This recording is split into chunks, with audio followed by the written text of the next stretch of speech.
यह कथा उस समय की है जब अधर्म का राज था और लंका सोने की नगरी के रूप में खड़ी थी। इसके भीतर का वैभव अन्याय और अहंकार से भरा हुआ था, जहां रावण का शासन भय के आसपास घूमता था।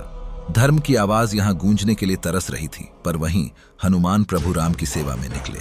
उनका उद्देश्य किसी युद्ध की तैयारी करना नहीं था, बल्कि सत्य का संदेश लाना था। हनुमान ने लंका में प्रवेश किया। जब उन्होंने वहां की भव्यता को देखा तो उनकी नजरें ऊंचे महलों और सोने की दीवारों पर ठहर गईं।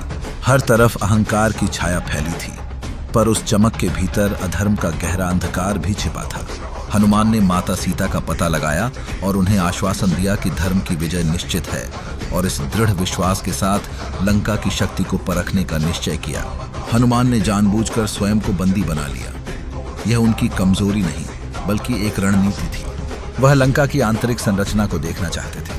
सभा में उपस्थित होने पर रावण का अहंकार बढ़ा और उसने हनुमान का अपमान किया। सेवक की पूंछ में आग लगाने का आदेश दिया गया, पर यह निर्णय लंका के विनाश का कारण बना।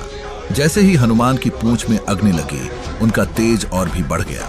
अग्नि ने उन्हें जलाने के बजाय उनकी शक्ति को जागृत किया। हनुमान ने विशाल रूप धारण किया और लंका की गलियों में उड़ान भरी। जहां जहां उनके चरण पड़े, वहां अधर्म जलने लगा। सोने के महल जो कभी गर्वित थे, आग में जलने लगे और अहंकार की दीवारें गिरने लगी। लंका जो खुद को अजेय समझती थी, ने एक सेवक की शक्ति से कांप उठी। यह केवल एक अग्नि की कहानी नहीं थी, बल्कि अधर्म के अंत की ज्वाला थी।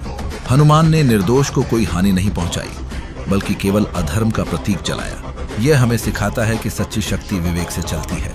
लंका दहन के बाद हनुमान शांत हो गए और उन्होंने समुद्र में जाकर अपनी पूंछ की अग्नि को शांत किया।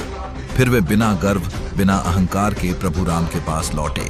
लंका दहन हमें यह सिखाता है कि जब शक्ति धर्म से जुड़ती है, तो वह केवल विनाश नहीं, बल्कि शुद्धि करती है। यह कथा साहस, भक्ति और संयम की है।